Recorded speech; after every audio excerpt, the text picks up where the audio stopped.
Hello everyone, welcome back to my channel Lab Learnings. I am Dr. Aparna Jairam.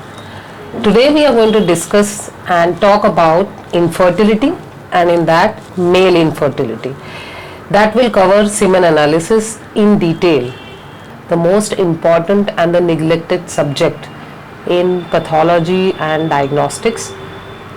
Looking forward to male infertility, semen analysis part 1.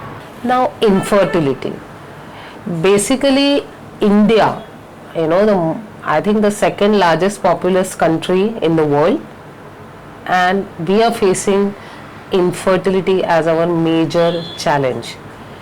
Today, infertility in married couples. Why married couples? Because we can only collate the data from married couples is 15% approximately. With that, in that 15%, almost 45 to 55% of that accounts to male infertility or male factor. That is the reason semen analysis and semen studies are very, very important. Semen analysis starts actually with the prescription of a clinician, an andrologist or a gynecologist to a married couple. With that, the whole process of analysis and the report of analysis begins. Most important and crucial, what we call, is the preparation of the patient. That means the husband or the male partner. The most crucial step here is you just cannot come to a lab and say that, hey, I am here to give a semen sample. Most important here is abstinence before giving the sample. A minimum, WHO recommends 2 days to maximum 7 days of abstinence. This is very important for the sperm quality, for the motility and the morphology analysis, which we will be covering very soon. The second most important thing here is the couple or the male partner will have to be visiting the setup for giving the particular sample. I'll give you the reason why. Here, no home visits or home collections are encouraged because the count and the motility needs to be examined within 30 minutes of sample collection. So hence, the lab or the setup needs to have a very good sample collection area. What we have noticed is most of the labs, because of maybe the area, the limitations of a particular room available for the semen analysis, usually subject the patients to collect the sample in the washroom. Whatever it is, it needs to be collected into the setup, okay, and then examined within half an hour to 45 minutes. So very, very crucial step here. One is abstinence, and second is encourage collection of sample inside the setup and not bringing it from your house. Sometimes some couples do experience problems coming into the setup and giving the sample. It raises the anxiety levels. The couple is very conscious, and we have seen and we have come across these challenges where patients are unable to give us the semen sample. In that case, what do? We encourage the couples by actually giving them some reading material, having a clean room where they can actually sit and then give us the sample. In spite of that, if it is not possible and they happen to stay close by to your setup wherein they can collect the sample, obviously the container needs to be collected from your lab because it needs to be a sterile container, and get the sample to your setup within 20 to 25 minutes should be okay. So that sample collection is very, very crucial. After that comes the lab into the picture.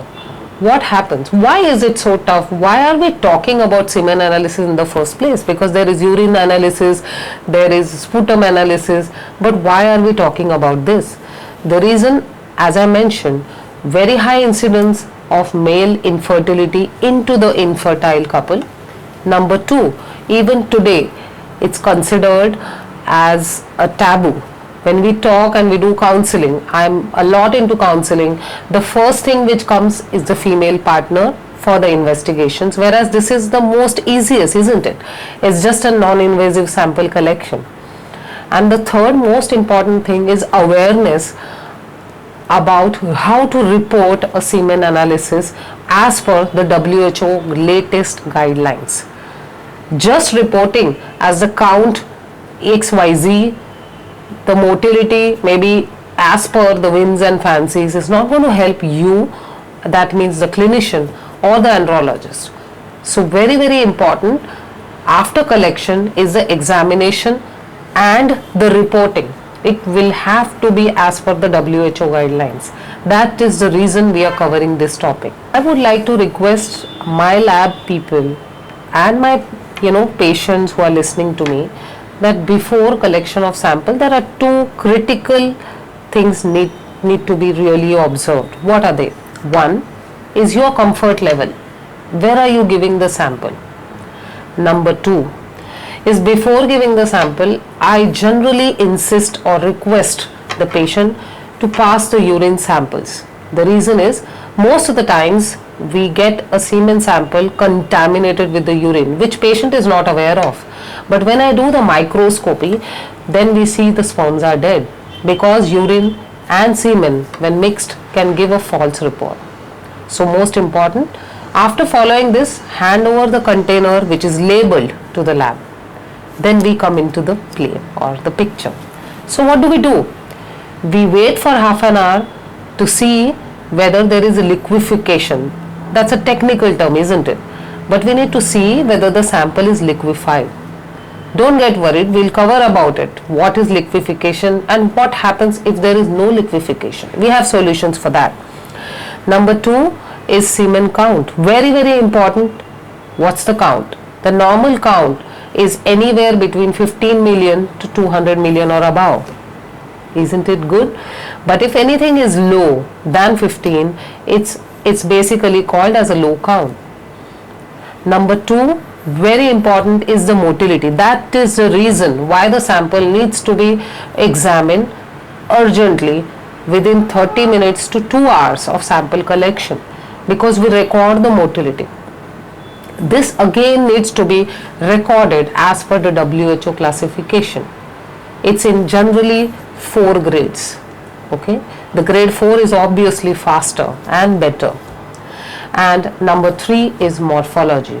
Now with newer tests coming up like semen biochemical studies, very important, semen DNA fragmentation, extremely important, semen reactive oxidative samples, again very important in the studies of male infertility. So after we do this, then a complete report of semen, which includes how is the semen looking physically, is it infected, is it yellow, is it red, has it liquefied on time or partially liquefied, what is the pH, is there enough of fructose in the semen, are the sperms behaving normally, are they having enough of motility. Then comes the morphology, very, very important. How many of them are abnormal, how many are normal. Believe me, it's a task to actually see, but if you give the right report, the outcome is also good. And after that, looking at any abnormal cells, any immature sperms, which is called as spermatogonias, any pus cells, any fungus, all that needs to be reported into this. That comprises and gives you a complete semen analysis report. The sperm completely non-motile. Can you see this? It is a freshly voided semen. One sperm abnormal, not motile, on repeat collection. Last time it was azoospermia. You can see one more on the top. Yeah, let me try and focus it. Large head. Yeah, right. Large head with deranged. Yeah, even the mid piece is having a problem. Okay. I always insist and talk to my clinicians and consider giving them solutions depending on semen analysis report as per other sperm function tests. There are sperm function tests exclusively available for different couples with different semen analysis reports. Something like postcoital test. It's called as PCT. Very, very important for a male partner who is unable to ejaculate the semen sample into the container. HOS. It's called as hypoosmotic test. Very important for the viability for the acrosome presence onto the sperm. Similarly, anti-sperm antibodies, very, very crucial now with autoimmunity and infertility, which is clubbed together. It gives us a different statistics altogether. Yeah, again, this is a big clump. Yes, you can see this. Ideally, this should be going for anti-sperm antibodies. Yeah, a lot of abnormal heads. Yes, you can see that. A very good semen culture report. I always insist on a semen fungal culture report. We have seen quite a bit of fungal infections in semen and transfer to the male and the female partners. When treated well, you get wonderful results. Semen bacterial or aerobic cultures. Semen, you have something called as sperm DNA fragmentation. I'm insisting again and again because that's a very good test giving a whole lot of information. And when treated well, yes, you have a good result. And a radiological Doppler study, very important to know when a person comes in having an absolutely low sperm count, abnormal hormonal data, and having a varicocele. You can just treat it and get wonderful results. So a good Doppler study can also complement a complete semen analysis report. So friends, that's semen analysis. We call it part 1. Till then, follow us and stay tuned for further videos. I'm sure I'm coming up with many parts on semen analysis. Friends, feel free to connect to me. Drop your comments, suggestions and queries on the comment box. And till then, stay safe and healthy.